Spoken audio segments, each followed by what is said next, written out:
Hello ဝဲမင်္ဂလာပါဒီနေ့တော့လင်းမီဇက်နှစ်လေးတွေအကြောင်းကိုတစ်ဆက်တိုက်ပါတယ်အာဖရိကလင်းမီဇက်တစ်ကောင်ပေါ့သူမရဲ့ဦးသုံးလုံးကိုပူပြင်းတဲ့လေးအောင်တန်းငါးနေကဝဲဖို့ချိန်မိုးပေးထားပါတယ်ကောင်လေးတွေဥပတွေထွက်လာတဲ့ဘလို့ပဲဖြစ်နေဘလို့မှခွဲမရတဲ့တန်ရောစင်မျိုးဖြစ်သွားမှာပါနိုင်ပေါင်းရာနဲ့ချီပြီးဝစ်ပြီးတဲ့အခါမှာတော့သူမရဲ့ပထမအုပ်ဆုံးကောင်တွေထွက်လာခဲ့ပါပြီ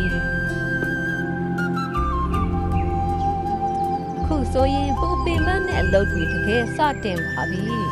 ။ဘာကြောင့်လဲဆိုတော့ဦးကနေထွက်လာတဲ့အကောင်လေးအစလိုအပ်လာလို့ပါ။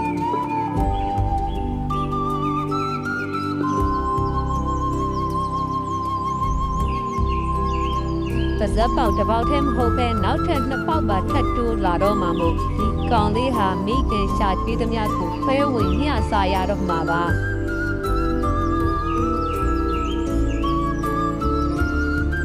ဒါမှမဟုတ်တကယ်ပဲဖဲဝင်ညစားပါမလားဆိုတာကြည့်လိုက်ကြရအောင်အပေါက်လေးအားတခြားဥတွေကိုတိုက်ထဲကနေတွန်းထုတ်ဖယ်ရှားနေပါတယ်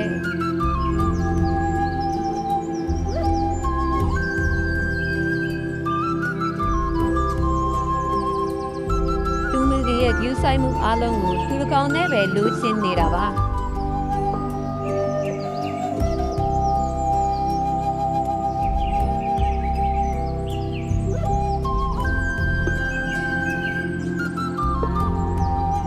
စာကြည့်ဖို့မိခင်နှမကြီးရောက်လာပါပြီ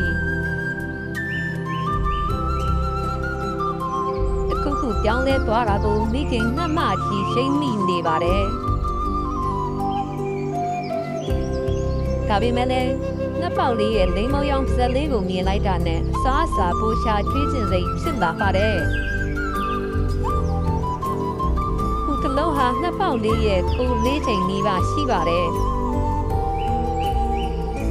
တောင်ပေါ်ကိုကြောက်တွန်းကြီးတုံတွန်းတင်နေရတယ်လို့ပါ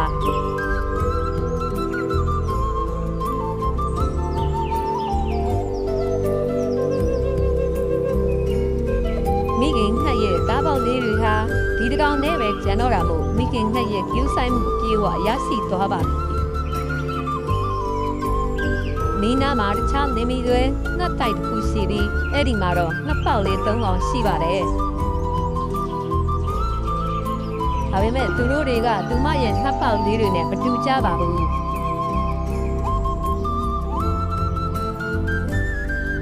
ဒါဟာသူမအနေနဲ့ဘုံဘုံမှတ်ရဲ့ဥကိုဝစ်ပြီးတားဖောက်ပေးထားရလို့ပဲဖြစ်ပါတယ်။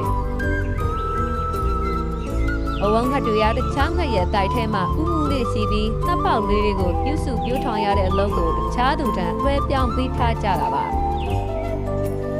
လင်းမီသွင်းငှက်ရဲ့မိခင်မြစ်တာကတော့စံထားလောက်ပါပဲ။အားလုံးကိုကျေးဇူးတင်ပါတယ်။